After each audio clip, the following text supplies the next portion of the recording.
Thank you for attending this symposium titled Body-Mind Coalescence as an extension of entities and the environment. Does expanded monism philosophy purported in Budo lead to true diversity and inclusion? My name is Alex Bennett of Kansai University, and Professor Matsui and I are the coordinators for the symposium, to which we have invited 4 speakers.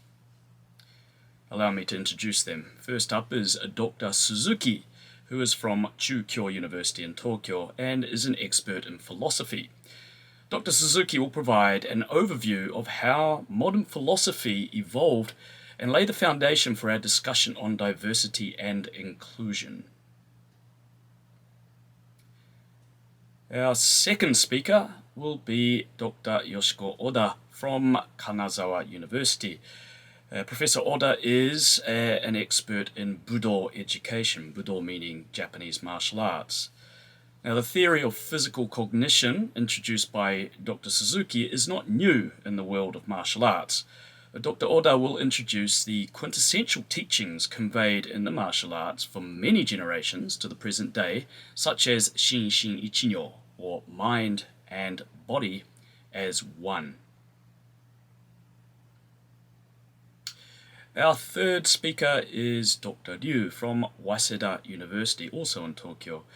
Dr. Ryu is an expert in Wushu, which is the Chinese martial arts. In the same way as Dr. Oda, Dr. Ryu will talk about the history surrounding how the boundaries between the mind, body, and nature came to be expunged in the Chinese martial arts experience. Our final speaker from the Tokyo University of Agriculture and Technology. Professor Venture is an expert in robotics.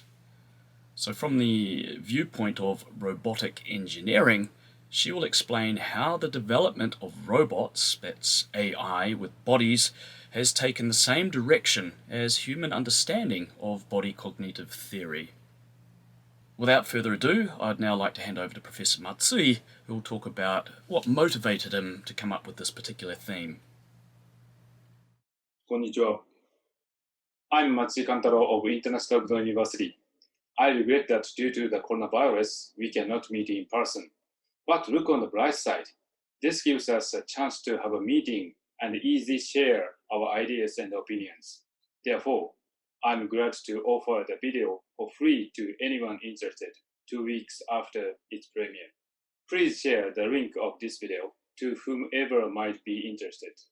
You can find the link of the brochure in 4 languages in this description. You can download and use them for free. This presentation is based on my activity Target for Europe as a part of the Japanese government project Sports for Tomorrow, which was one of the way of promoting sports values ahead of the 2020 Tokyo Olympic and Paralympic Games. Let me give a little background on this presentation first. Budo is the total concept of Japanese traditional martial arts. Can you imagine that practicing Budo can contribute to a better quality of life?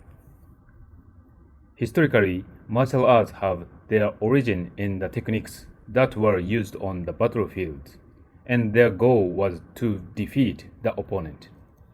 But this brought an open system for the disabled to Budo, Japanese martial art. On the battlefield in ancient Japan, there were no referee to say stop. If you sustain an injury on the battlefields, you would have to keep fighting anyway. Samurai had to seriously think how to fight without a left eye or a left arm, for instance. Thus, Budo has always accepted the predicament of being disabled. We can say that Budo originally had an open system for the disabled. And I felt that not only the disabled population, but also Budo as a whole could gain a lot from Budo for the disabled. That was the starting point. So I am not type A, who looks down on the disabled, but type B, who thinks it's a way to enrich each other. In Budo field, it is not a new concept. As any martial arts practitioner can understand, this is something that has already been done for a long time, and it is the essence of Japanese martial arts. Ace Dan Master always says thank you when he finishes a practice with a child who is a beginner. They exchange something with each other. Is Budo good for people with disabilities? I want to say yes. So I have collected many personal testimonies from disabled participants of Budo practice. Many people with disabilities who practice Budo profess improvement in functional ability, coordination, and self-efficacy in their daily life. I told the workshop participants about these successful cases.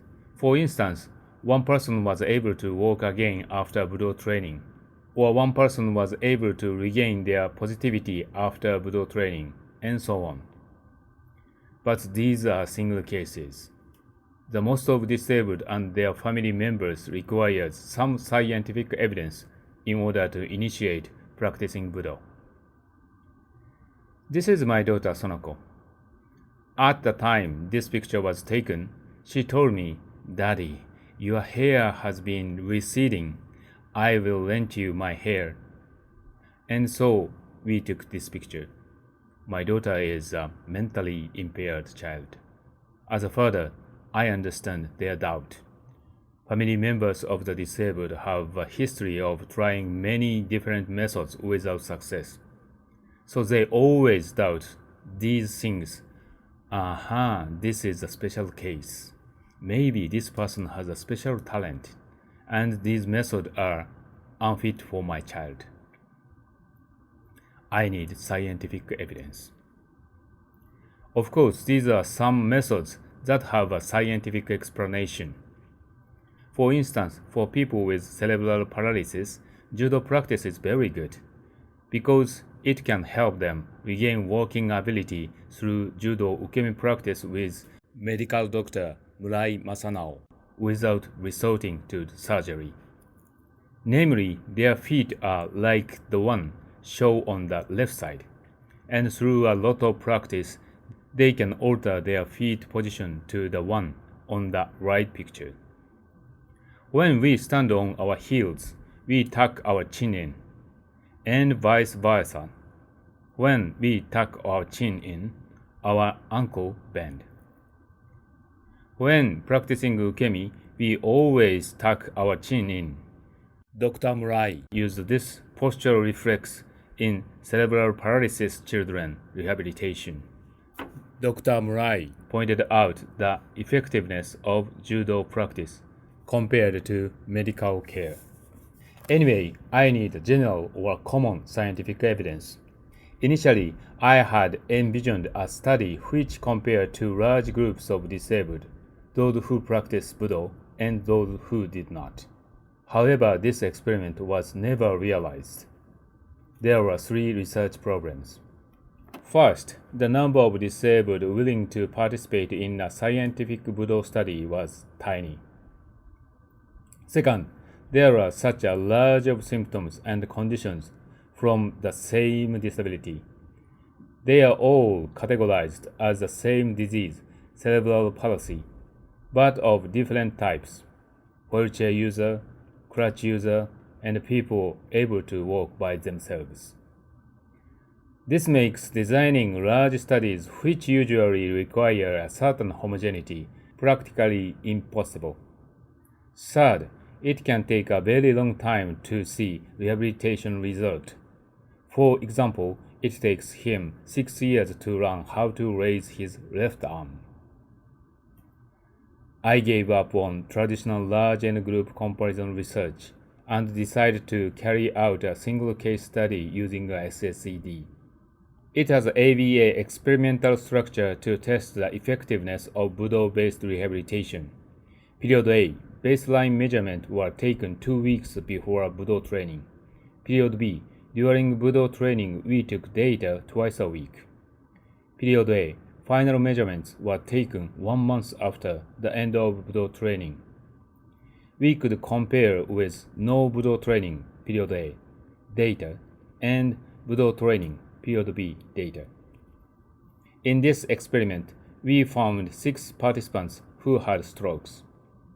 The tests include 4 kinds of motor tests, a few self-report tests, and interviews. From these tests, we are able to obtain scientific evidence. The data clearly showed that Budo rehabilitation effectively delivered general quantitative improvement. Not only could the patient perform daily life tasks better as a result of Budo rehabilitation, they also showed less fear, more self-efficacy, and a healthier self-image. The interviews suggest that Budo-based rehabilitation is qualitatively different from other forms of rehabilitation. Why is Budo good for people with disabilities? I have gotten a scientific evidence of Budo training effects for the disabled. But why does Budo training give the disabled such good result? Physiotherapy and Budo training have similar movement. What part of Budo training is effective? My experiment doesn't give the answer. I have hypothesized that mindset makes a big difference. Unconscious learning. In the movie The Karate Kid, the master Miyagi makes the boy repeat daily life movement. For instance, washing a car, painting a wall, or in this 2010 remake with Jackie Chan, taking a jacket on and off every day. The boy becomes bored with the routine, but the master shows him that some movements in one's daily life are a part of some martial arts techniques. This is an example of acquiring a skill without realizing it through doing only regular daily life movements. In Budo for the disabled, it is vice versa, the other way around from the Karate Kid. While practicing Budo, people with disabilities are unconsciously able to perform daily life activities with ease. For example, they can put a jacket on and off by themselves. Story. The movement used in practicing Budo is not very special, because similar movements are shared with physiotherapy. But compared with physiotherapy, Budo practice has a story. By practicing it, I'm on the way to become a samurai, karate master, Jedi, and so on. This story helps them to stay motivated. This recontextualizes the rehabilitation in a very powerful way. The story changed the disabled to push themselves in ways they didn't think possible. The rehabilitation done by physiotherapists does not have such an empowering story.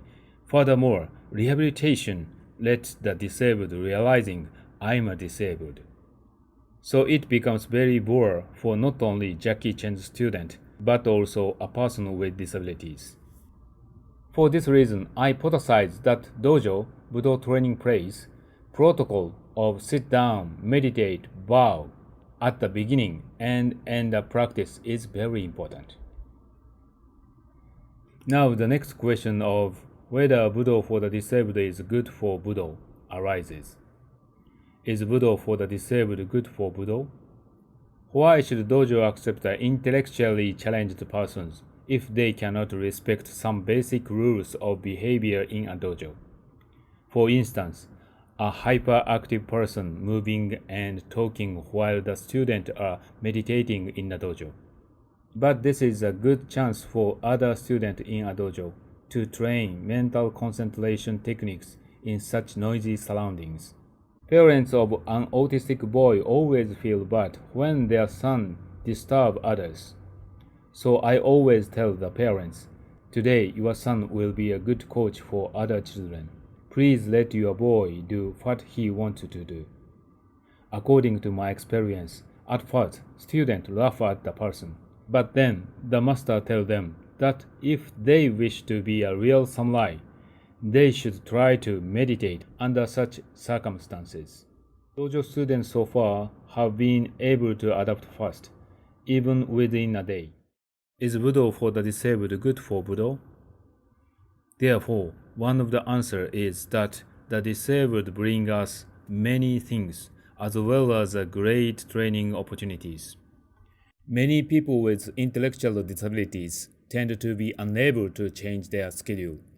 Once they decide, they will definitely go to the dojo. Even though the parents often regret that tried, their children are exemplary students of the dojo. Usually, students find excuse for skipping practice, stomachache, headache, etc., which from my childhood experience is quite often a lie.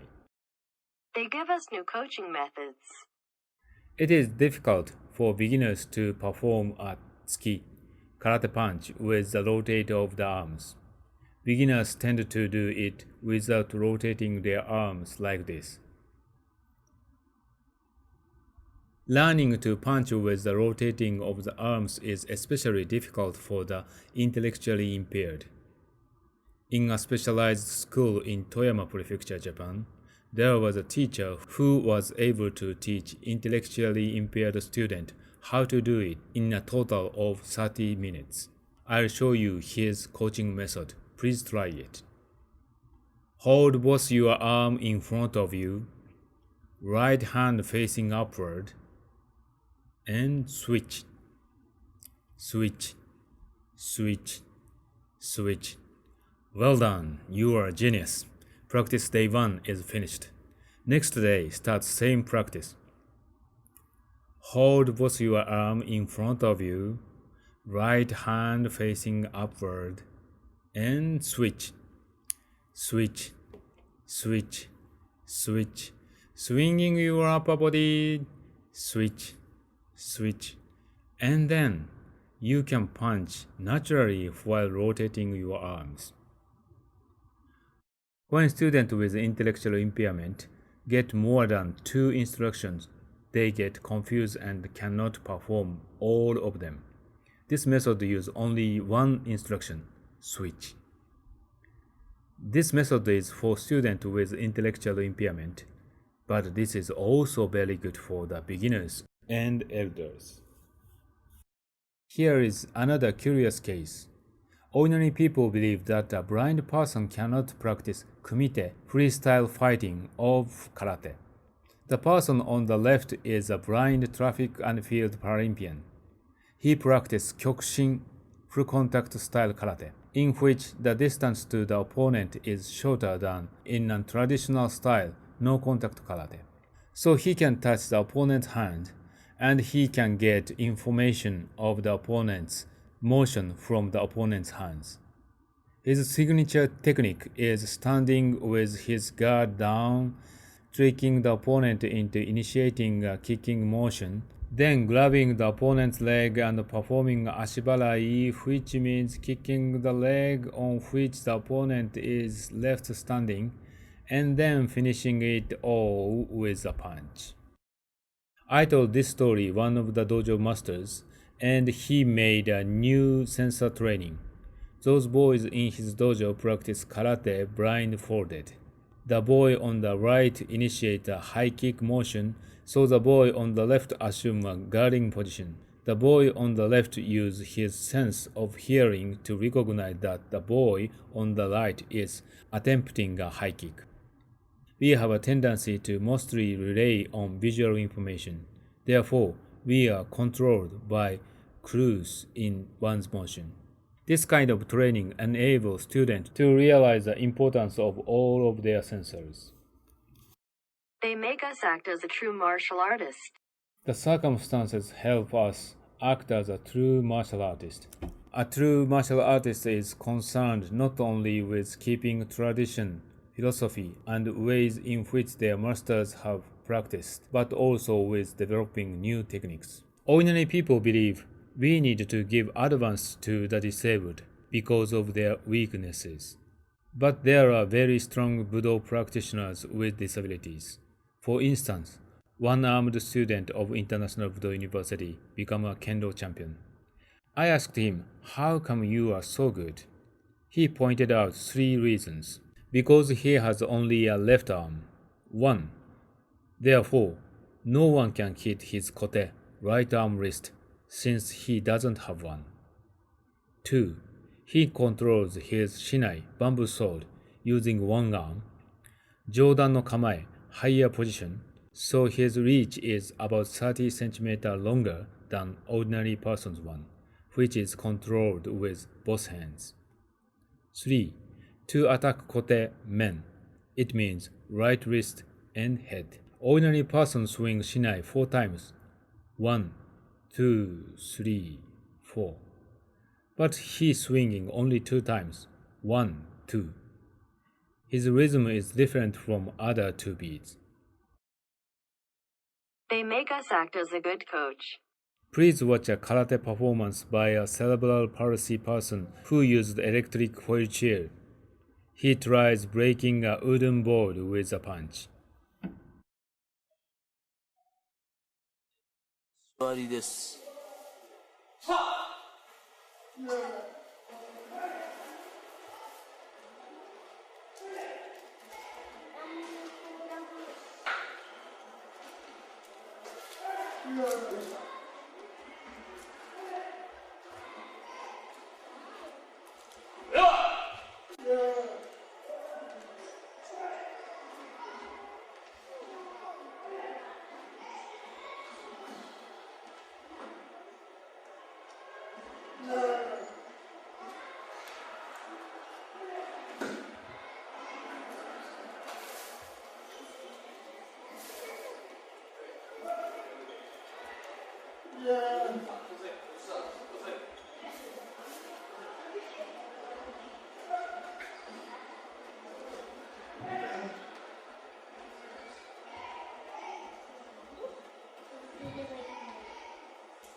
Why do I show you this video?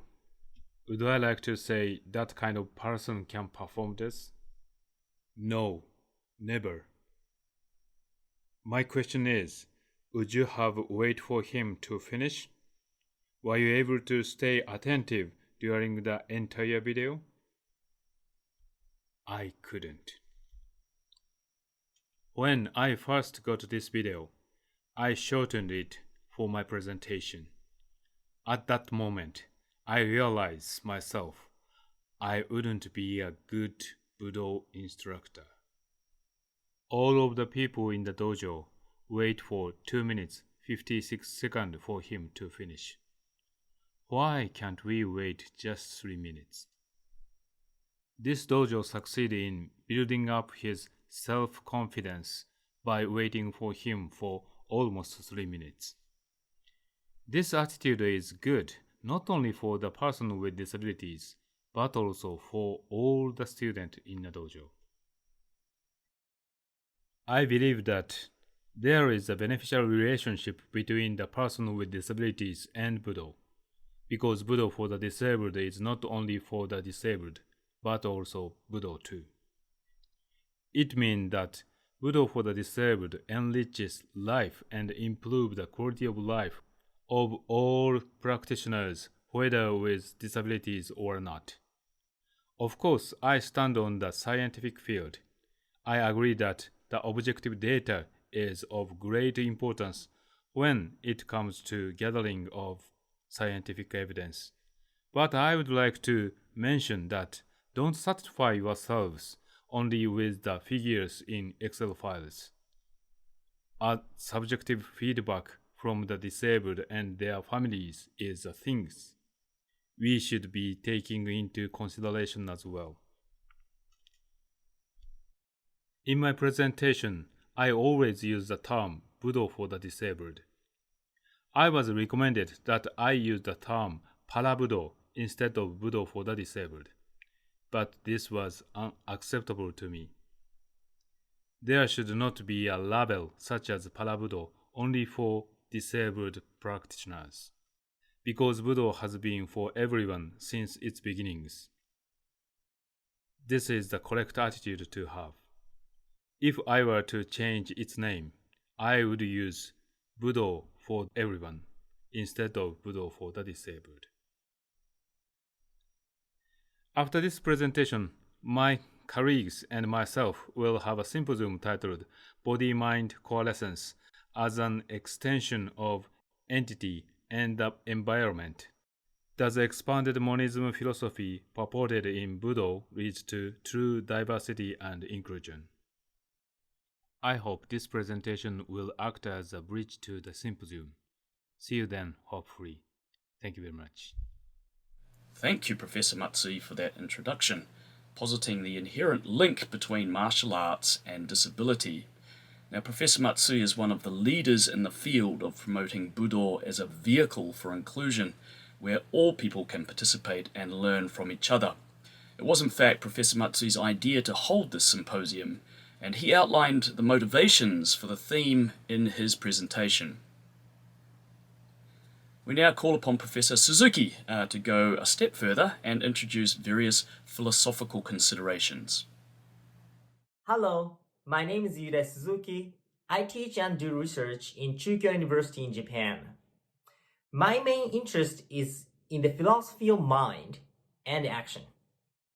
Today, I will talk about the embodiment of mind and its philosophical implications to our diversity and inclusion. I hope you will enjoy it. So let's get started. Here are contents of my talk. First, I'll sketch the historical development of the philosophy of mind. In this part, I'll introduce the idea of embodiment of mind. In large part of my talk, I will talk about this topic. Second, I will briefly elicit from the first part the implications to our diversity and inclusion. These are contents of my talk. First of all, what is the philosophy of mind? The philosophy of mind is a branch of philosophy that studies the nature of the mind. There are two main questions. First, what is the mind? And second, what is the relationship between mind and body? Now I'm going to answer these questions in this order. First question, what is the mind? I'll give you here 5 daily examples of the mind. So first, I feel pain when I prick my finger on a rose thorn. Second, I feel fear when I confront a snake. Third, I see and hear a dog barking. Fourth, I want to eat something. Fifth, I believe that it will rain in the afternoon. These 5 examples are actually different kinds of mental state, so they belong to different categories. For example, about the first one, feeling pain is a sensation. And about the second, feeling fear is having some emotion, and seeing and hearing is a perception. And about the fourth, of course, wanting is desire. And about believing, it's called just belief, or some intellectual, judgmental, cognitive state. I won't give you here any explanations about why there are 5, and I won't give you any criterion of classifying them. So just let it be, there are 5 kinds. Now we got these different kinds of mental states. So what can we say about what these mental states are? We saw for these mental states, there were some inputs. For example, rose, snake, dog, or maybe seeing some food or watching forecast on television.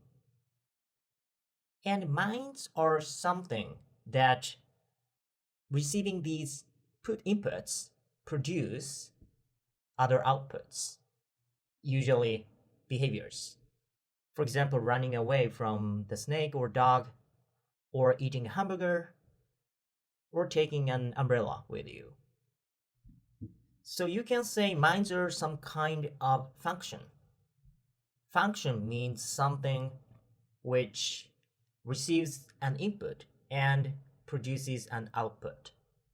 Of course, there are functions other than minds. For example, our biological organs or mechanical motor engines.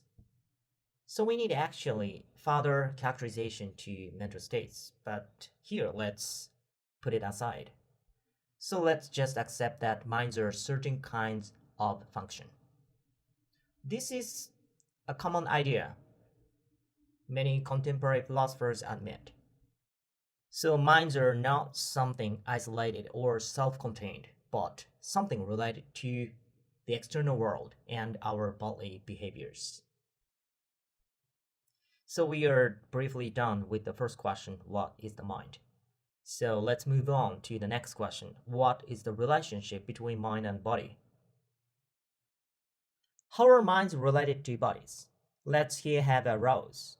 When I touch this rose with my hand, this rose gives me some stimulation, which means this rose causally affects my hand.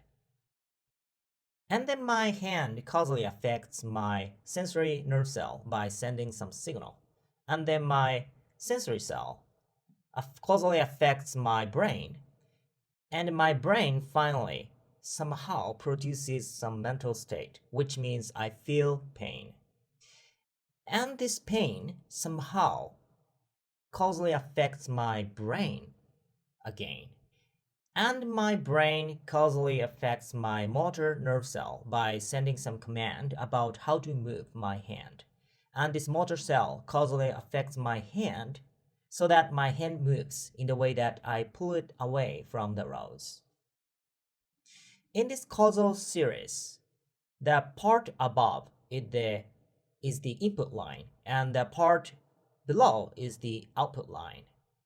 And these all parts belong to the category of the matter. So the relationship between matters or bodies and minds are causal relations. Minds are causally related to bodies. However, it is natural to think that causal relations only hold between matters. So the relationship between matters or bodies and minds turns out to be mysterious. This is a so-called mind-body problem. So the blue arrows in the picture above are mysterious or unintelligible. That's the problem. But there is a hidden presupposition in the mind-body problem. The mind-body problem presupposes the mind-body dualism, which means matters, including bodies and brains, and minds are two separate things. Its famous advocate is Descartes. So the matter, which is red zone, and the mind, which is green zone, are understood as two totally separate worlds, and it's very hard to find a bridge between them. But here comes the dissolution of the problem. What if you suppose that minds are identical to matters, especially identical to the most proximate bodily parts, that is, brains? So the causal series goes like this from the rose to the brain. And now we suppose the brain doesn't produce the mental state, because if something produces something else, these two things are separate things. So now we suppose that the relationship between the brain and the mind is the identity. So these two things are exactly one thing. Then after that, the causal series goes like this from the brain to the hand. Now the mental state is the same as the brain state, so there is only one red zone. If any mental states are some brain states, then any causal relations between mind and matter turn out to be ones between matter and matter. So here is no mystery. This idea is called monism, or precisely speaking, it's called the mind-body monism, which means every mental state is identical to some physical or material state. More concretely, the view suggested in the previous page was the mind-brain identity theory, which means every mental state is identical to some brain state. This theory is one version of the mind-body monism. The mind-brain identity theory is the standard theory in the contemporary philosophy of mind, so it's very popular. But there is an alternative theory. Since 1990s, however, in the several fields such as cognitive science, philosophy of mind, robotics, and so on, an alternative has been developed, which is called embodied cognition. While embodied cognition is a view within the monism, it denies the mind-body identity theory and claims that the mind is not confined in the brain but extends over the whole body and even the environment beyond the body. So now we have two theories within the monism. Let me explain a bit about two kinds of body. There are objective body and lived body. The objective body is the body understood from an observer's objective third-person perspective. On the other hand, lived body is the body understood from a subjective or first-person perspective. The difference can be shown in examples. First, when I'm reading a book with glasses, the glasses are part of my lived body, but not of my objective body. And second, when my right arm is paralyzed and I can't move it as I want, my right arm is not a part of my lived body, but still a part of my objective body. I would also like to mention the difference of methodology or epistemology of mind between Western philosophy and Eastern philosophy.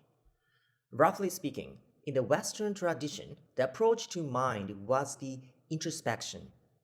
The introspection is to look inside ourselves, for example, to think about what you think about. And in the contemporary Western philosophy, the main approach to mind is either by observing others' behaviors or observing your own or others' brain through machines, for example, MRI. What is common between them, between the traditional and contemporary approaches of Western philosophy to mind, is that they look or observe the mind without moving their body. In contrast, Eastern philosophy approaches to mind by moving their body. You can get fruitful insights from Oda's talk and Chang's talk in our sessions. This distinction between two kinds of body is useful when you see examples of the embodiment. I'll give you some according to the 5 kinds of mental state. First, about sensations. There is a phenomenon which is called phantom limb, and it's the sensation that a missing limb is still attached even though there is actually none. People sometimes even feel pain in the missing limb. This sensation about the missing limb can be understood as the sensation felt in the lived body, but cannot as felt in the objective body. In the phantom limb, not only the nerve system in the objective body, but also the lived body contributes to the sensations. The second is about perceptions. We see the three-dimensional view of the world with thickness and depth. We see this not by exercising only our brain to make up the three-dimensional view from the two-dimensional sensory inputs, but just by moving around in the world. This idea originates from George Gibson, and the same idea can be found in the philosopher Albert Noah. It's a quote from him. Our perceptual sense of the tomato's wholeness, of its volume and backside and so forth, consists in our implicit understanding or our expectation that movements of our body to the left or right will bring further bits of the tomato into view. Now another example for perception. For blind people, sticks they use are part of their lived body, and they feel the ground on it. Here is a quote from Merleau-Ponty. The blind man's stick has ceased to be an object for him, and is no longer perceived for itself. Its point has become an area of sensitivity, extending the scope and active radius of touch, and providing a parallel to sight.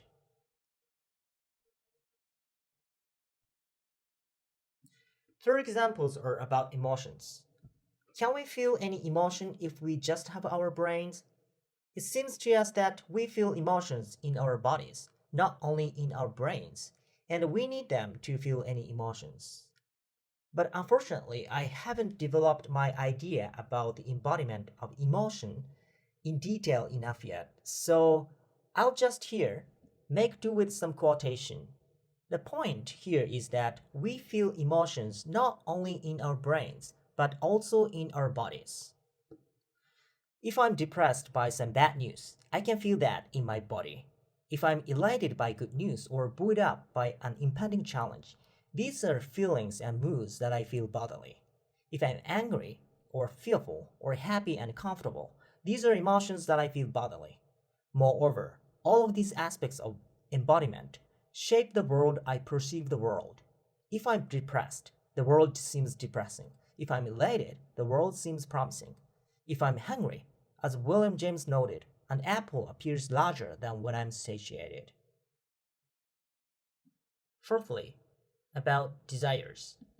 I'll here especially talk about intentions as something motivating us to act. When I sit on the chair, I intentionally bend my legs and balance my body, but I do not have a detailed mental representation about how to move my body. I just do it. When I sit on the chair affords sitting. In other words, my intention to sit on the chair, and also about how to move my body in a detailed way, is not confined in my brain, but is shared by the chair. This idea of affordance, please see Gibson. Finally, about beliefs. Here, beliefs mean other kinds of intellectual cognitive states, such as thinking and judging. For the first example, in playing Tetris, it's well known that skilled players tend to make non-essential rotations on Tetris pieces while they are falling, in order to judge whether they fit the pieces at the bottom. So this means these players think not only with their brain, but also with their hands and the objects on the screen. Second, we do not only store what we know or believe in our brains, but also in books, on the internet, and so on. So this means that our intellectual mental states extend over the external environment. Now let's move on finally to the second part of my talk. I will elicit from what I have been discussing the implications to our diversity and inclusion. Remember, the monism has two theories. That is, the mind-body identity theory and embodied cognition. So I'm going to talk about 2 points. First, implications from the mind-body identity theory. And second, implications from the embodied cognition. The mind-body identity theory gives special weight to the boundary of the brain. I painted this boundary red in the picture. This idea inclines us to think that someone having a brain disorder means they're having a mental, perceptual, or intellectual disorder. This boundary divides people into two, those with brains in order and those with brain disorder. Here, the inclusion fails. Our minds define what we are.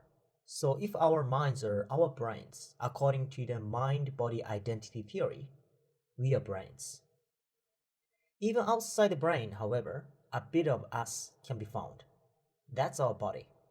Our body is both where we feel sensations and what we can directly control. This idea draws a second boundary between the inside and outside of the body. This second boundary also divides people into two, able-bodied and disabled people. The inclusion fails again. Let's move on to implications from the embodied cognition. The embodied cognition sets no boundary. Our minds extend from our brain to our body and even to the environment. We are not only our brains, but we are also our body and parts of the environment. Setting no boundary does not divide us. It enables diverse people to live together in an inclusive society. Here is the conclusion of my talk. I have been discussing the implications of the philosophy of mind to our way of thinking about diversity and inclusion, especially the implications of the embodied cognition to our conception of disability. Of course, there are other significant kinds of discrimination my discussion doesn't cover, and there are other causes for the discrimination against disabled people than which theory we believe about the philosophy of mind. However, I hope that my discussion has made some contribution to the development of diversity and inclusion. Thank you.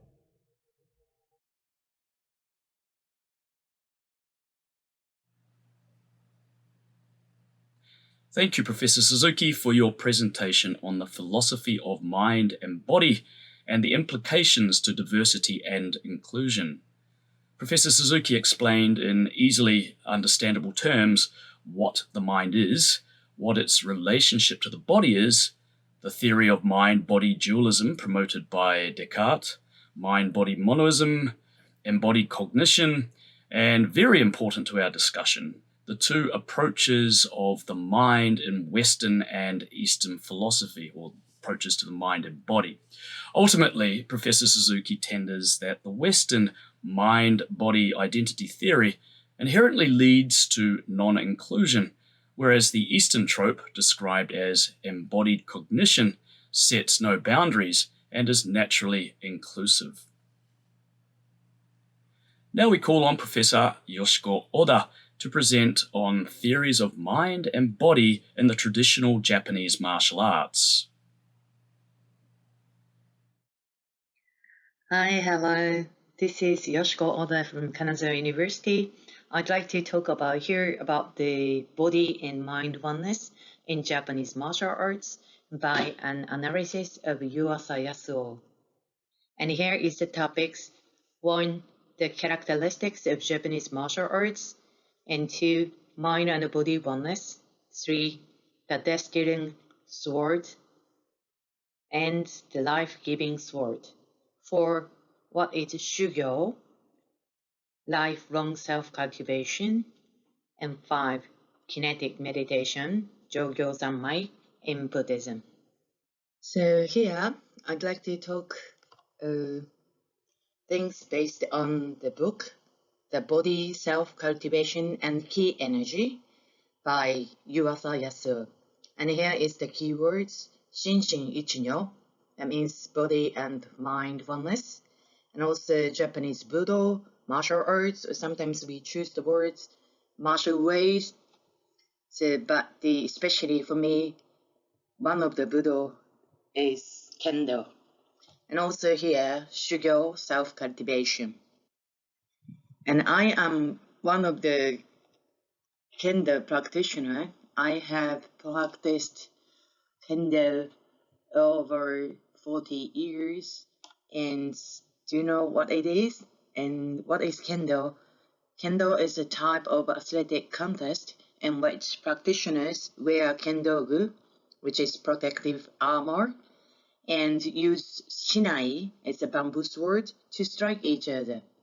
However, kendo is a Budo martial way that aims to forge the mind and body for practitioners and facilitates the development of character, the human character, through continued keiko.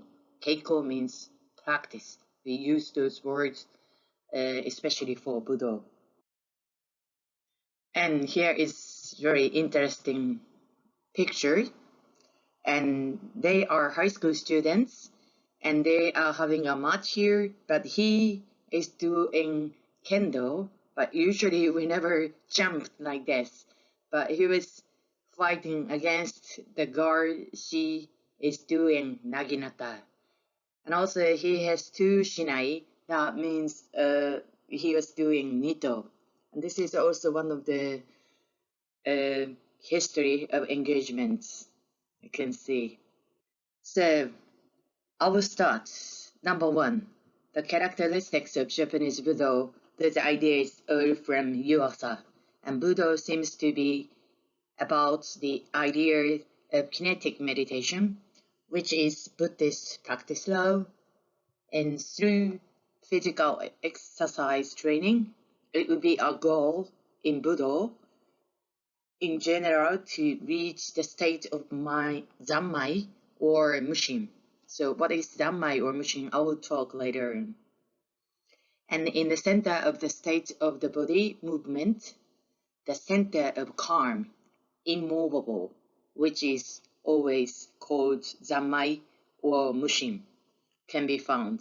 Those ideas are coming from Fudochi, from Takuan Soho. So the Japanese Bushi way is intimately related to Buddhism and arts. That's why we call Bushi, like for Budo, martial arts, and has the characteristics of a high inner spirituality. So from body to mind. Since the tradition of a mind-body dualistic pattern of thinking is strong in the West, there is a strong tendency to train the body through conscious calculation. So that training proceeds from mind to body or from mind to form. But on the other side, for Bushi or Budo ideas, the tradition of Eastern self-cultivation places importance on entering the mind from the body or form. So that is, it attempts to train the mind by training the body. So through training the body, we train our minds, so we think in the martial arts Budo running way. So here is another saying, bunburyodo. Bunburyodo means both ways in letters and military. So this is not the saying only for martial arts, but also nowadays at school we always saying to encourage students to do bunburyodo. So this is very common words. And what does it mean? Letter and military. And letter is mind training, and military is body training. So in Japan, the Bushi or samurai warriors came to dominate political power towards the end of the Heian period. And since the medieval period, the Bushi continued to hold power for 700 years. So there was a long period when this tradition of letters and military interacted in Japan. The martial arts were not simply techniques, but gradually acquired a high artistic sensitivity and spirituality. So this is one of the big difference different from the other Asian countries like China and Korea. So number 2, mind and body oneness, Shinshin Ichinyo. Yuasa explains Nishida Kitaro's views on the body as follows. If an excellent musician performs skillfully, or an excellent painter comes to a situation when the top of the brush moves itself, following his emotions, the mind and body unite in their action. And this ideal state then leads to master-mindedness. This leads to refinement of skills in martial arts through repetitive but dynamic training to master the skills. So, East Asian mind, that is the heart mind. Our lived body, phenomenologically speaking, that mind here refers to kokoro, a notion of a heart mind that integrates emotional, intellectual, and physical capacities. So kokoro means always heart mind. Here, this is one of the Zen Buddhist term, Shinshin Gakudo. Shinshin Gakudo means body and mind running way. The Zen master Dogen, here, who preaches mind and body oneness, introduced the two ways of body running way and mind running way as paths for Buddhism. Because the body is the body of the mind, and the mind is the mind of the body. So in mind and body, in modern terms, we usually use mind and body, shinshin. But in Zen term, it becomes body and mind, still we call shinshin, in the sense of running from the body. The Unflattered Mind is written by Takuan Soho, the Zen master, to Yagyu Munenori, the sword master, about Kenzen Ichijo, swords and Zen oneness. It is said that it had a very great influence on the establishment of Japanese sword tactics. In fact, Takuan uses Buddhism to instruct Yagyu Munenori about the sword and also discusses the right attitude to live with the sword. It also tells us how to act and how to live as humans. So in that book, Takuan says, the no mind is places nowhere. Where there is no stopping place, it is called no mind. When it stops, there is something in the mind. When there is nothing in the mind, it is called the mind of no mind. No mind means mushin. It is also called no mind, no throat, munen muso. So this is the book Heiho Kadensho, The Life-Giving Sword, Secret Teachings from the House of the Shogun, as written by Yagyu Munenori. And this book is made up with the 3 parts, the shoe presenting bridge, the death-dealing sword, and the life-giving sword. So those Setsunin to, the death-dealing sword, Katsujin Ken, the life-giving sword, those are already in Zen Buddhist term. It means the light sword to make the most people living by cutting down the ingratitude, unfairness, and hesitation. And the master leaves to the disciples voluntary research and practice. This is the meaning from the normal Japanese dictionary, and another meaning from religious terminology, and one of the teaching methods for the practitioners referred in Zen Buddhism. It uses the words as an example of how to live using the right sword to cut through hesitation, ingratitude, and unfairness. The life-giving sword is accept the opponents. Conversely, it is called the death-dealing sword to strike hard. So number 4, what is Shugyo? Lifelong self-cultivation. The Eastern tradition of self-cultivation and Western mind-body dualism. A connection of Japanese term Shugyo, or simply Yo, self-cultivation, is that of training the body. But it also implies training as a human being, the spirit or mind, by training the body. The Shugyo carries the meaning of perfecting the human spirit or enhancing one's personality. This also comes from the book by Yuasa. And since this sort of ideas has been taught to us Easterners for generations, so it is relatively easy to understand that training the body means at the same time training the mind, spirit. Mind and body are taken to be inseparable in the Eastern tradition.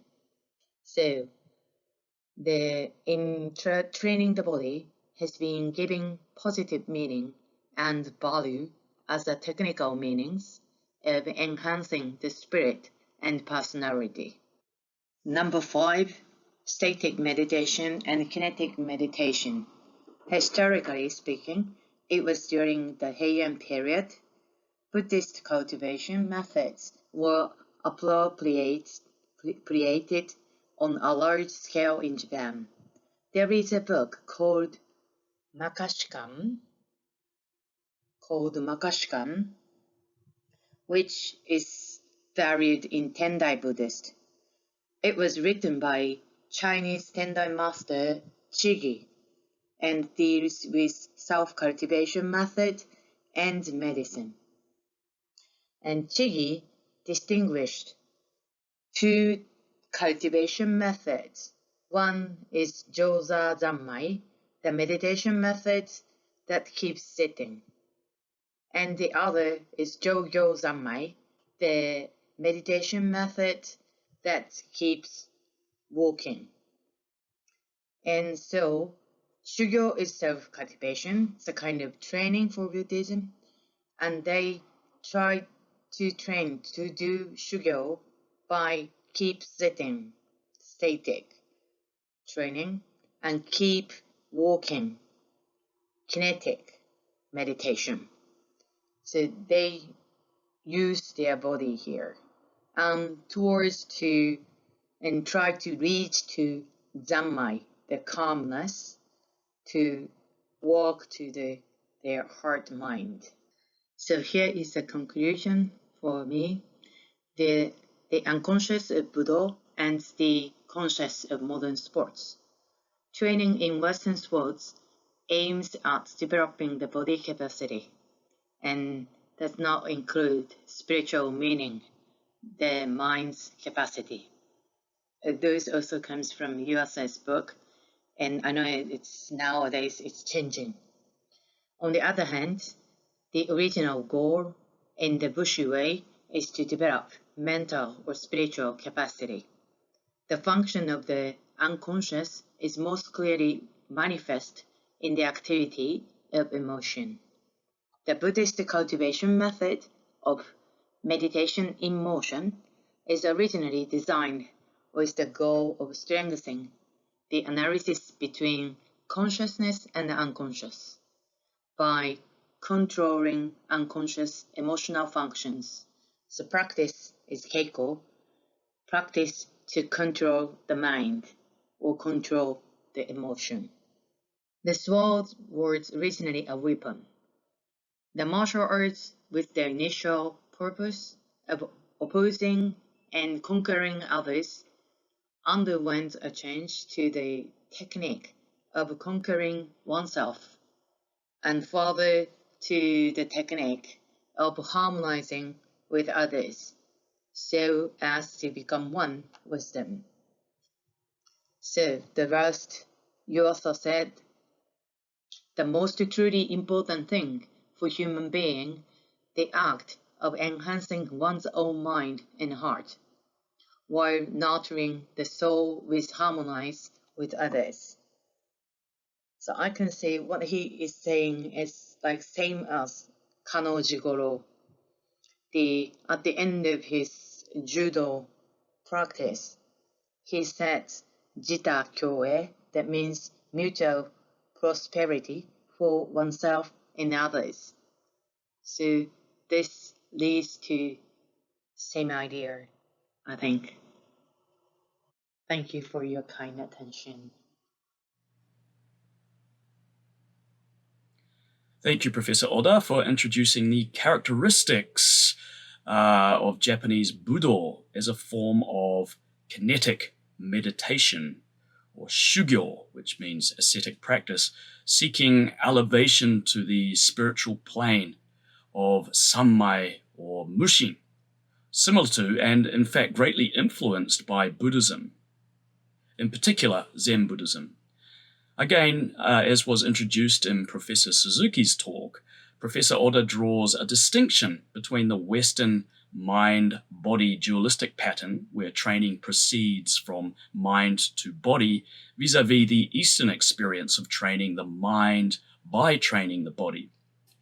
This is exemplified by the ideal followed by samurai warriors of Bunbu Ryodo, or the brush and sword in accord. In other words, a mind-body balance attained through excelling in cultural and military arts. Next, I would like to call on Professor Liu to offer a comparison between Japanese and Chinese martial arts. Often, Western ideals are contrasted with Eastern ideals, but surely there is a degree of disparity even within similar cultural spheres. Hello everyone, my name is Liu Chang from Waseda University. Today, I'd like to talk about Chinese martial arts. My title is The Unification of Man and Nature in Chinese Martial Arts.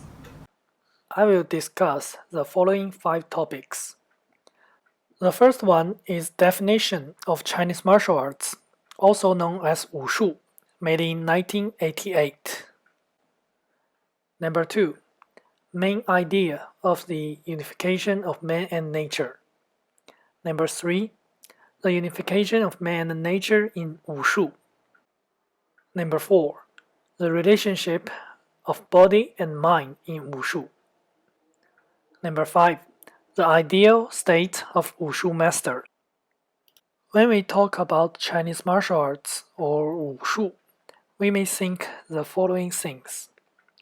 Taiji Quan or Qigong as a fitness exercise. By the way, there are nearly 1.5 million Wushu enthusiasts in Japan, and most of them practice Taiji. In addition, we may think about Kung Fu movies or actors like Bruce Lee or Jackie Chan. Also, most of the techniques in Wushu can be used in real fighting, especially for army or police. And finally, Wushu is already familiar with many people as a competitive sport. It is the official event of Asian Games since 1990s. As we can see, Wushu have various aspects. Then, what is the definition of Wushu? The most authoritative definition so far was formulated in 1988. Based on this definition, Wushu is traditional Chinese sport event that use attack or defense techniques as the main content, 套路 or routine performance, and 散打 unarmed combat as a form or exercise. Also, Wushu focuses on both internal and external training. The phrase focus on both internal and external training emphasize on characteristic of Wushu as a traditional Chinese culture. it was specifically put into the definition.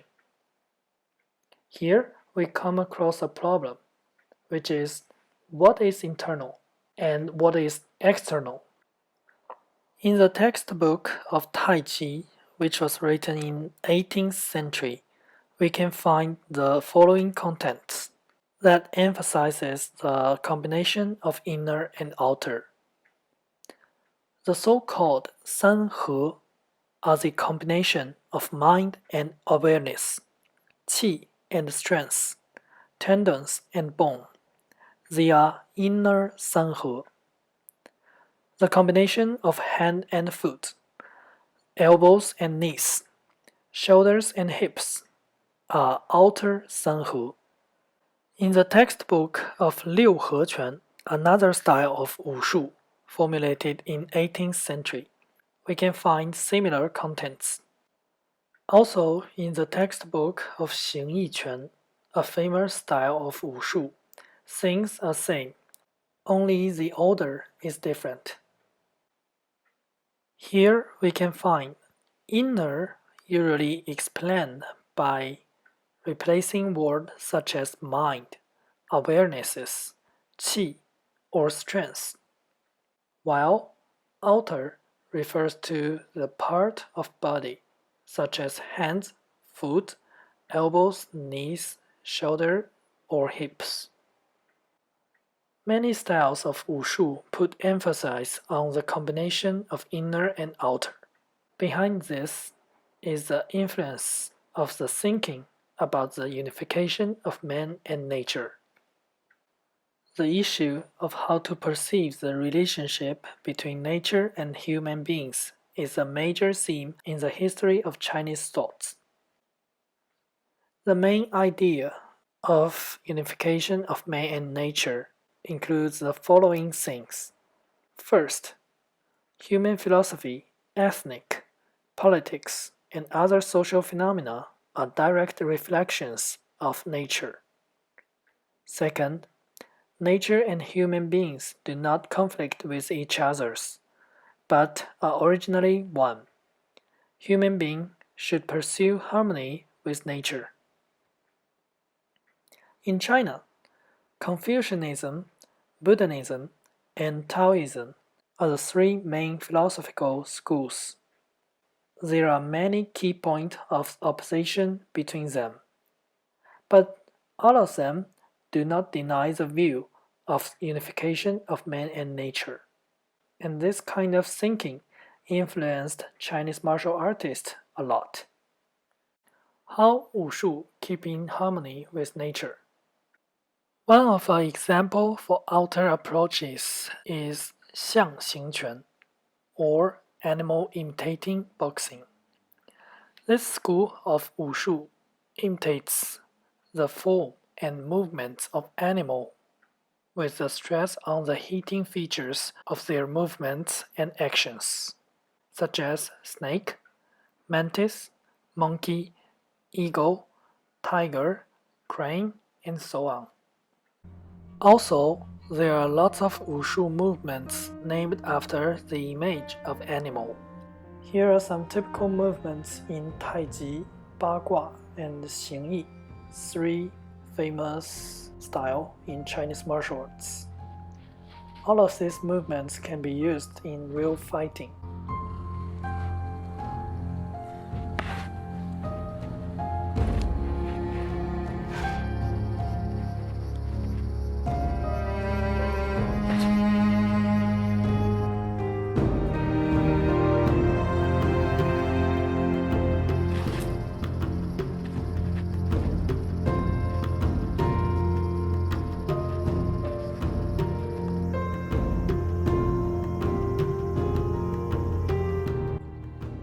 And this is one of the animal imitating boxing, eagle claw.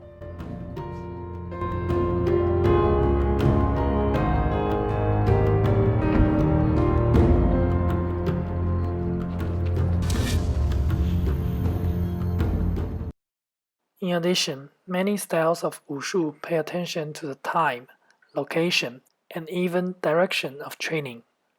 For example, The practice of Tai Chi Chuan need to facing south, wearing shoes made by clothes, and better on the soil ground instead of concrete.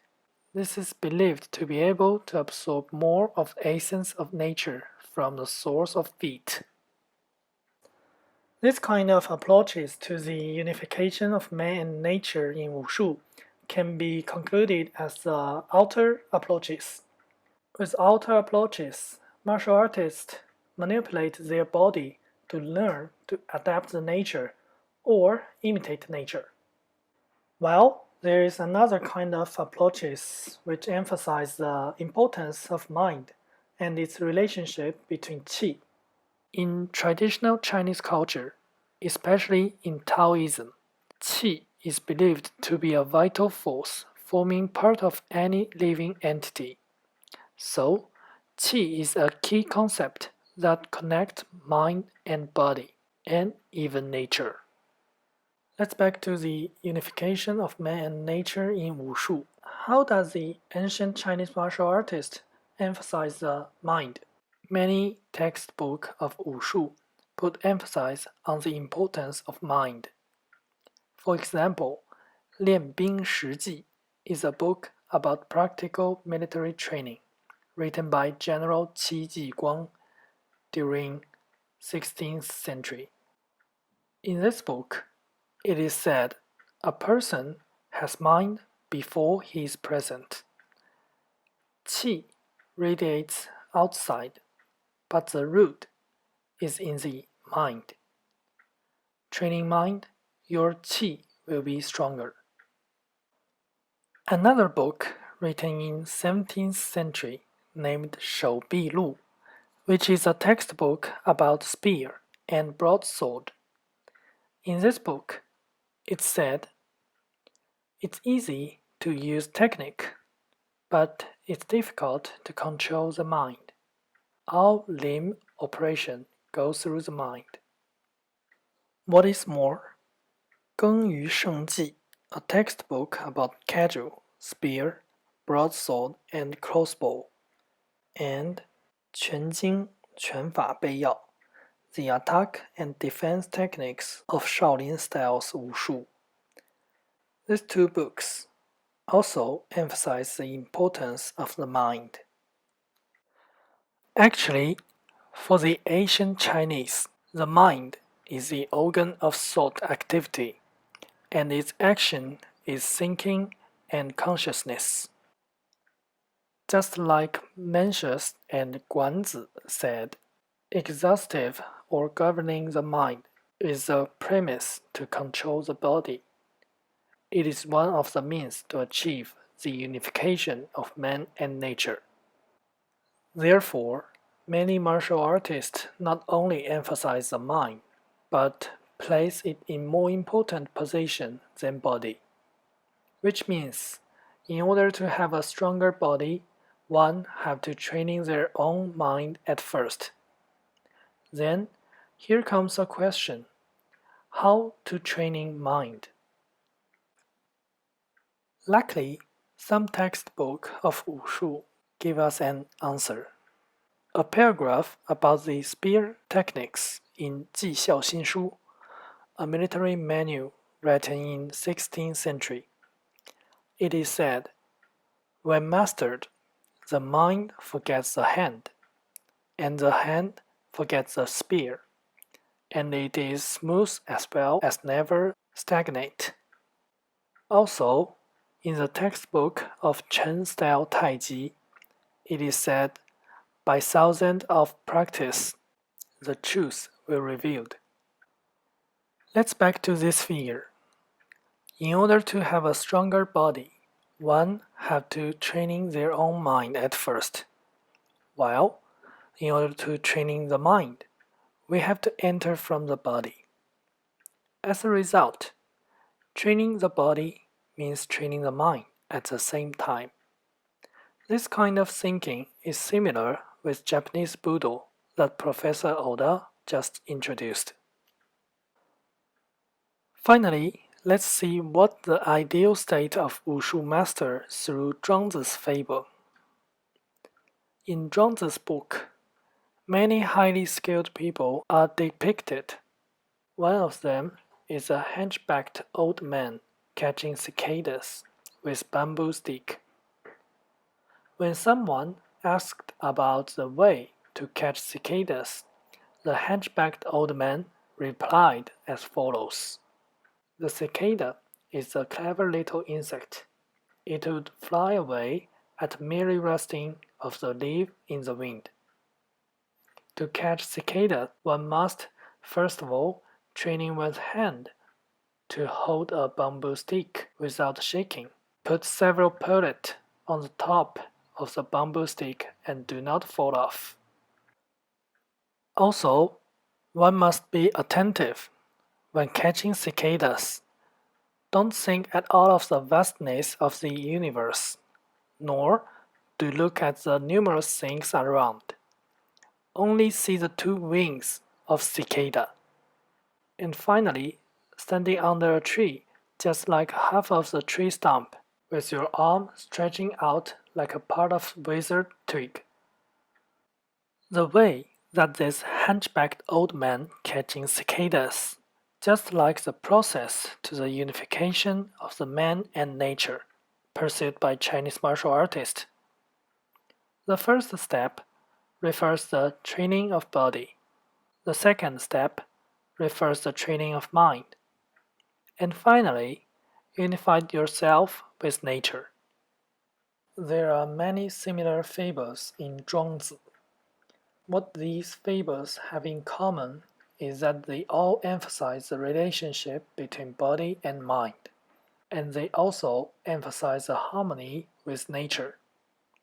Maybe this is why these fables are regarded as the standard or final goal by some martial artists, not just in China, but also in Japan. Conclusions. Wushu, or Chinese martial arts, focuses on both internal and external training.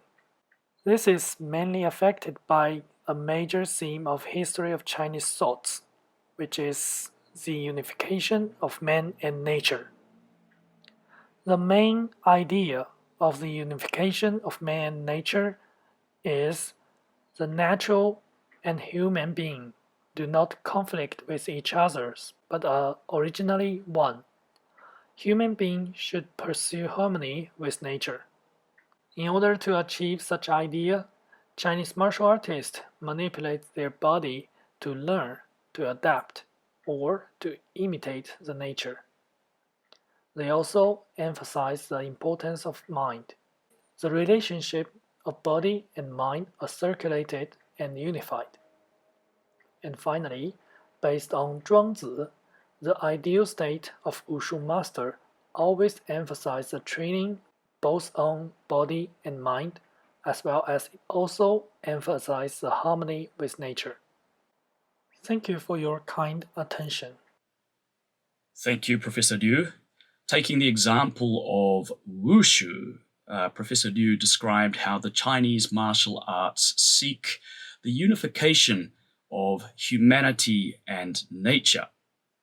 He delves into the importance of and distinctions of internal and external in the martial arts, and introduces the concept of Sun Hu, a coalescence of physical and psychological aspects to make a whole. Please excuse my pronunciation. Now, inner and outer coalescence are underpinned by the very important idea in Chinese thought of the unification of man and nature. Social phenomena such as politics and ethics and even human physiology are all reflections of so-called nature, meaning that harmony rather than conflict is the greatest aspiration. And this is why Wushu often seeks to imitate animate or non-animate aspects of nature. Professor Liu draws our attention that in Wushu thought, the mind controls the body, but adepts also seek to train the mind through the body. So internal and external training is very much a reciprocal arrangement and is what leads to unification with nature. Now, for a completely different perspective, Professor Venture will take us through the field of artificial intelligence.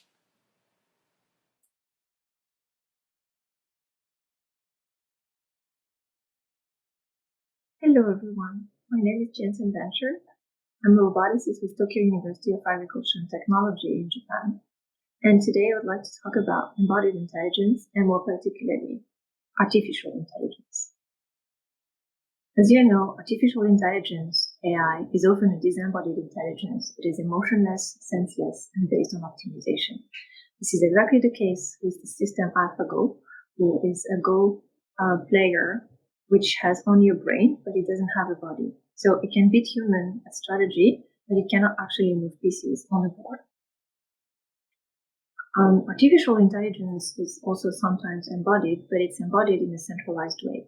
You have a big computer or a big intelligence, like a big brain, that controls everything that arrives to the robot and everything that goes out to the robot, but there is no minute way of understanding what the robot is trying to do and how it interacts with its environment. So intelligence that comes with the body is often neglected. The perception of the world, the physical abilities or disabilities of the robot are not understood, unless in the very few works of some researchers, such as Professor Pfeiffer or Professor Asada or Professor Kuniyoshi on body intelligence. The truth is that making such robotic systems at the moment is still very difficult. Knowing where to put the intelligence, where to get the sensors information, and how to decentralize the information is still something that needs to be studied. That's why here I believe that one of the challenges of contemporary robotics, that is to create robots that are aware of their own bodies, of the world around them, and their own abilities and disabilities, is a challenge that we need to overcome.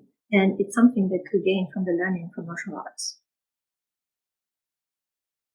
I believe that for a robot to be able to learn about its own body, we need to use the techniques that are basically coming from robotics, that is dynamics identification, but we need to couple them with techniques from martial arts, such as how to be one with your own body and with your own environment and also with your own tools. The second thing is that the robot also needs to learn about the surroundings. So the robot needs to be able to have an active perception to understand what is going on around it and what its movements are doing and how they change it.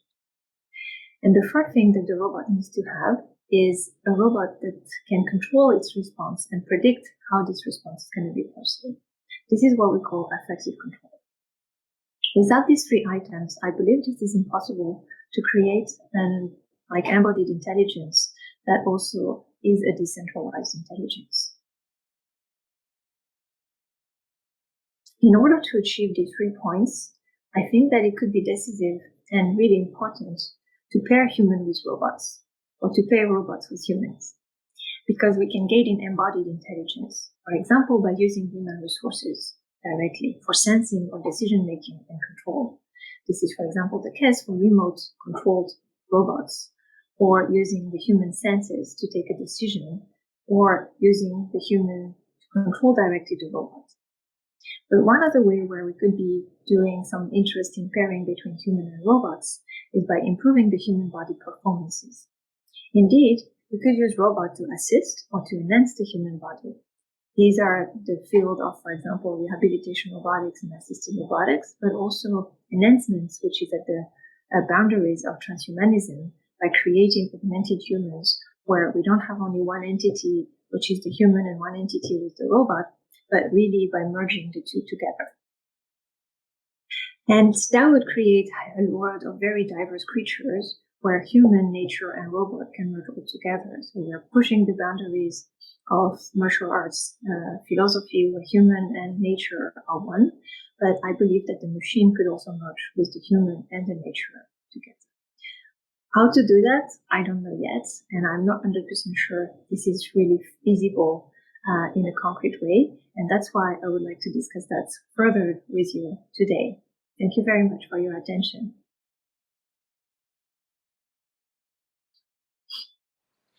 Thank you, Professor Venture.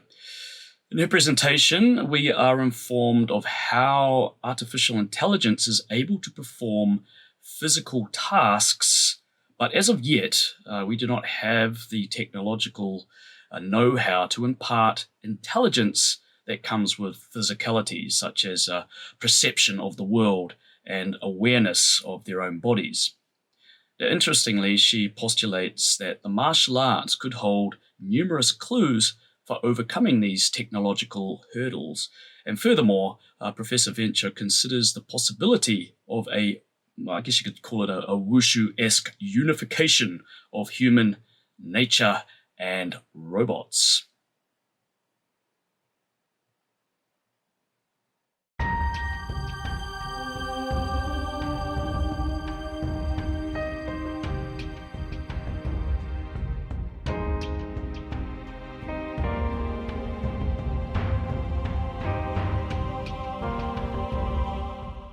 Well, thank you to all of the speakers. Very fascinating topics indeed. I'd now like to open up the discussions between the speakers. And if you have any questions for each other, please feel free, go ahead. Let's expand upon what we have talked about so far. どうぞ. Dr. Liu, this time we avoid talking about Ki. This is because our story does not step into a spiritual world. It is difficult to explain the existence of Ki with contemporary scientific achievement. However, Ki can be more easily understood if we looked at it as just a tool which eliminates all the boundaries. Could this understanding be used as a tool reaching ultimate inclusion? Yes, I think we can understand Qi in that way. The ancient Chinese martial artists imitate movement from monkey, eagle, snake, or even insects, like mantis, because they believe there is something that commonly exists in these living entities. Now we call that something as Qi. And this is thinking mainly based on Taoism. And here I want to use Chinese medicine and Wu Xing as an example. Wu Xing is a traditional Chinese philosophy, also known as 5 elements, which are fire, earth, metal, water, and wood. It is actually the 5 types of qi dominating at different times.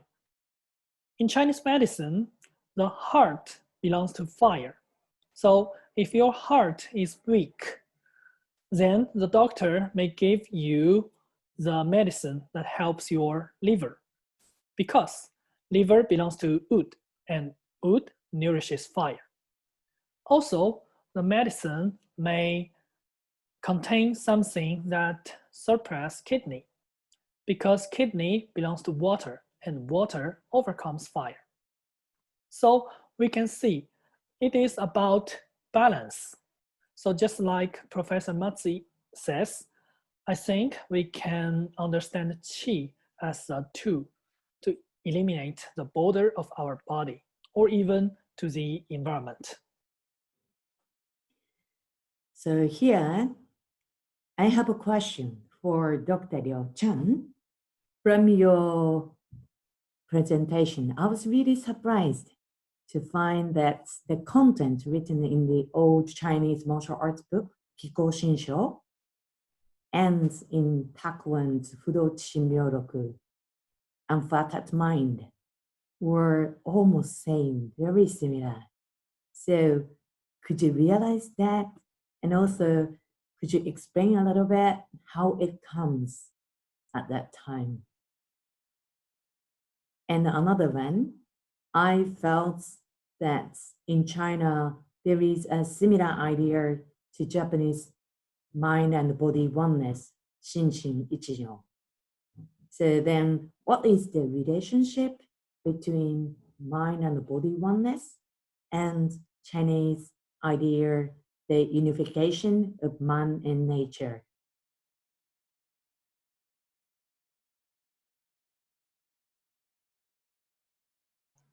As far as I know, there's no clear record on the communications of textbook between China and Japan on martial arts, such as translations or so on. However, I think that the similar values were shared due to the influence of Buddhism or Taoism. So I don't think this happened by accident. In addition, I want to emphasize that many people may think that the communication between China and Japan are more like one-way direction, which is from China to Japan. In fact, China has also been influenced by Japan, especially in martial arts.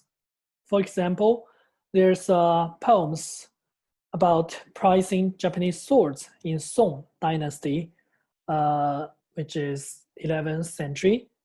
And in Ming Dynasty, the technique of double-handed sword. I put the textbook on the virtual background.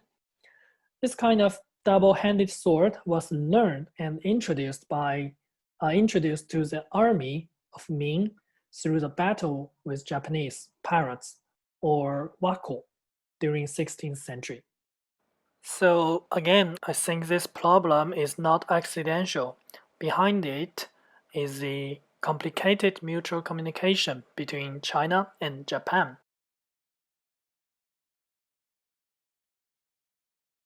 I feel that both Chinese martial arts and Japanese Budo are more emphasizing on mind, and they both believe that training body leads to training mind.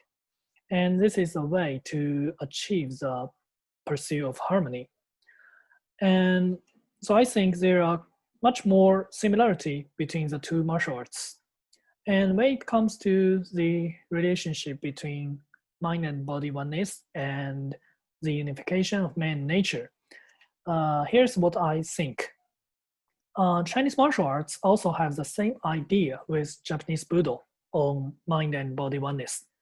But in China, it is expressed in the term such as focuses on both internal and external training, Naigai Kenshu, or combination of inner and outer, Naigai Sogo. And the unification of man and nature is just an idea that promoted the formation of this kind of thing. Here I want to ask a question to Professor Oda. The idea of the unification of man and nature is common to Confucianism, Taoism, and Buddhism in China. And when it comes to the relationship to Chinese martial arts, I feel that the influence of Taoism is relatively strong. So how about Japanese Budo? I heard the saying of Zhuangzi, Soxi, has been cited as the ideal frontier of Japanese martial arts, such as mysterious skill of cats, Neko no Myojitsu, and like famous Yokozuna, Futabayama, and Mokke. So was Japanese martial arts influenced by Taoism? And furthermore, was there an idea of the unification of man and nature in Japan? Thank you for your question, Dr. Liu-chan. And I think key energy is an important element in the book Mysterious Skill of Cats. In the connection between Taoism and Japanese martial arts, I can't discuss without key energy. This key energy means this word comes from Yasuo Yuasa.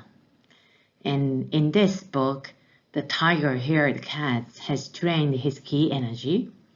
He can normally intimidate those mice with his strong key energy. But the master mouse could go around him without any signs. That means the mouse could control his key energy. So it was impossible for the tiger-haired cats to deal with it.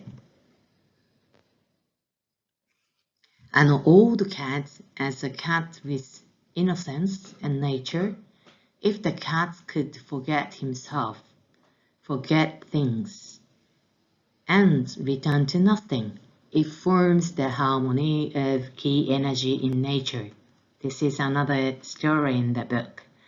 Then it is said that this makes the opponent no longer hostile, so it can be free to respond to changes. Those are really the idea from Taoism. And I think they have a great influence in Japan. And in terms of proportion, in Japan, I think it seems that Buddhist is the biggest influence, then Confucianism and Taoism. The Taoism is the idea of harmony with nature, expressed in the unification of man and nature, and the idea of emptiness, ku.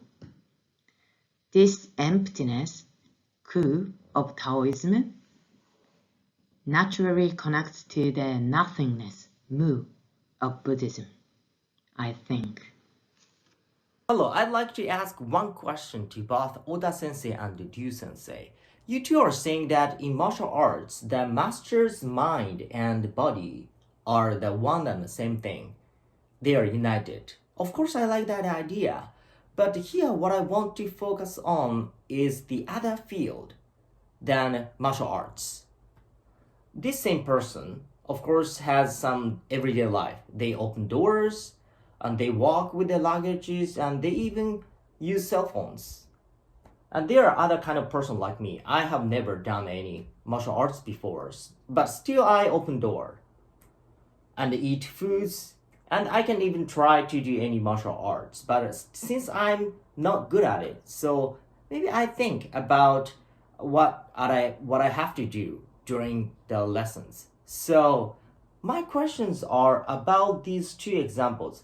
Maybe these four examples on the left-hand side, you can say minds and bodies are still same, because when you open the door, you don't really think about what you're doing.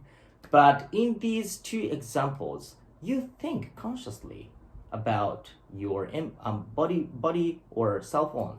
So these two examples are the counter examples to our theory, our embodied cognition theory, right? So my question is, from the Japanese or Chinese martial arts perspectives, are their minds separate from their bodies by thinking consciously in these two examples? That's my questions. I would like to hear about it.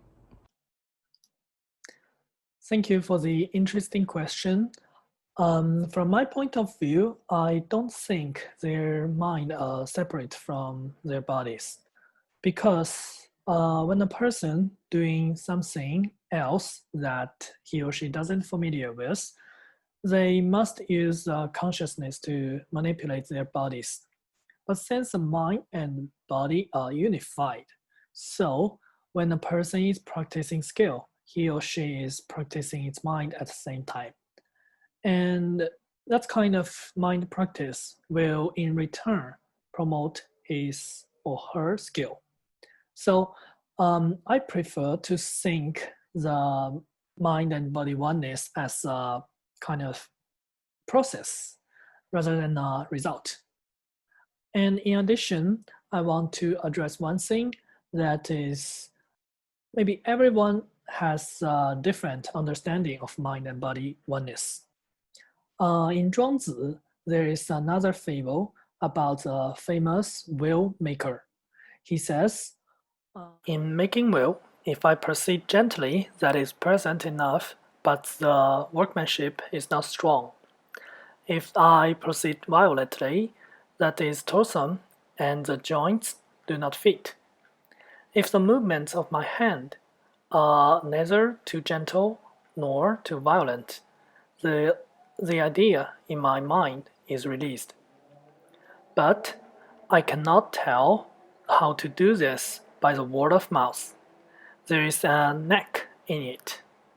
So this story tells us the description of mind and body oneness may differ from each other's.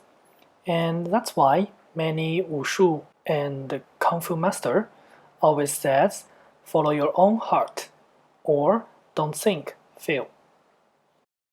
Hi, my questions to Professor Venture are simple. There are two. First, what is the standard evaluation on our theory, that is the embodied cognition? And second, what are specific difficulties in making decentralized robots? Decentralized robots are the robots with embodied mind. So these are two questions I would like to ask.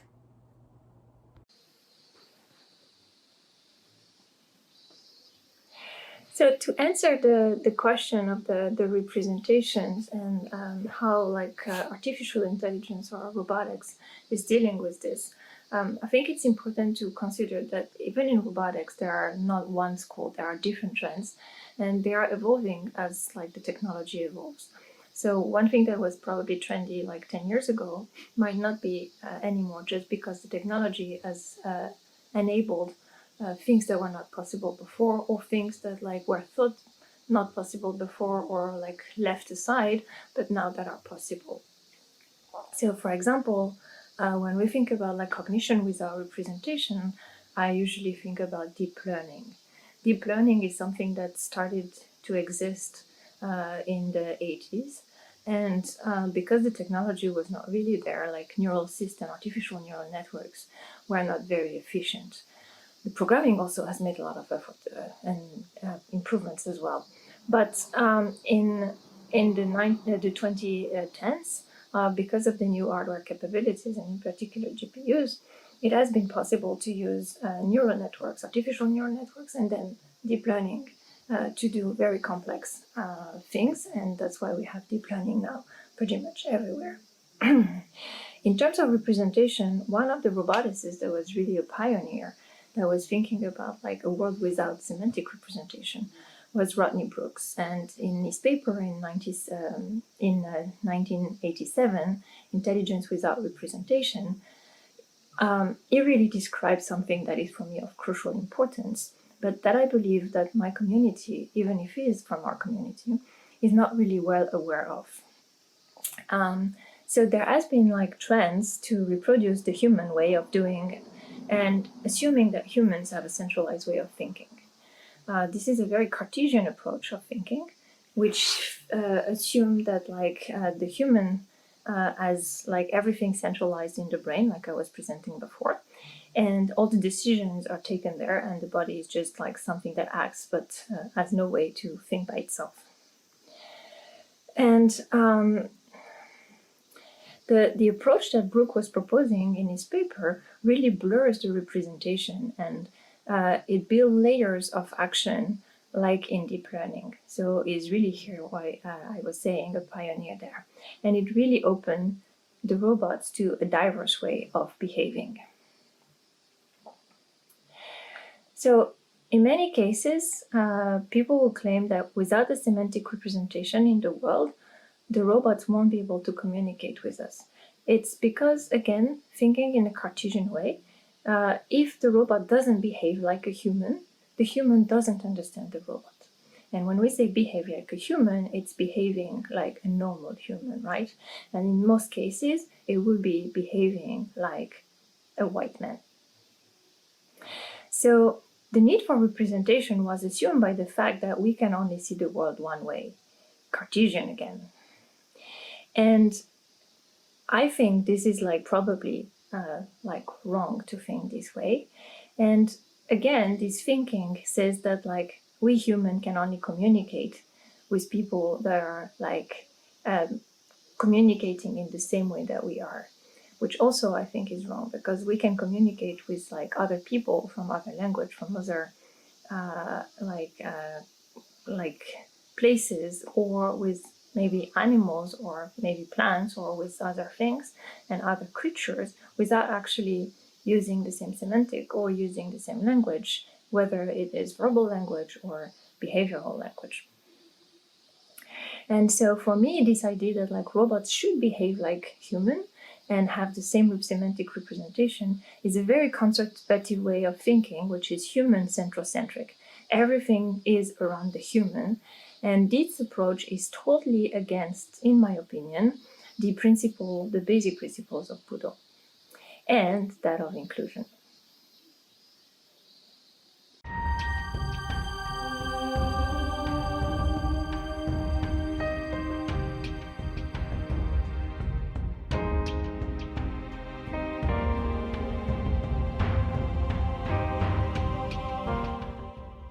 Managing this symposium, we are required careful care on the term inner and outer. It was used in various ways in philosophy, China, and Japan. But the point is, Chinese and Japanese interest was not directed outside per se, but on deleting the boundaries, separating the outside and inside realms.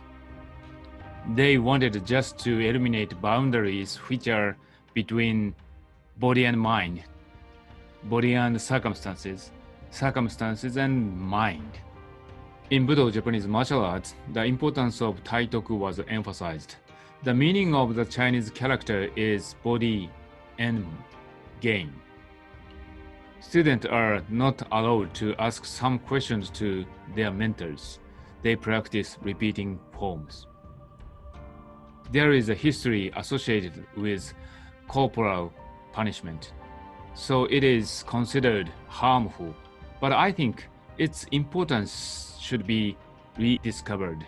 The division into East and West type of thinking is a bit harsh, but the presentation by our members show how Western ways of thinking are gradually approaching the traditional Eastern modes of thought. Like China, Japan has long been religiously tolerant, and Buddhism in Japan has been greatly influenced by Taoist thought, which has set a goal on to eliminate boundaries. We must land on the title of this session, Diversity and Inclusion. I'm sure we touched down there by using the keyword eliminate boundaries.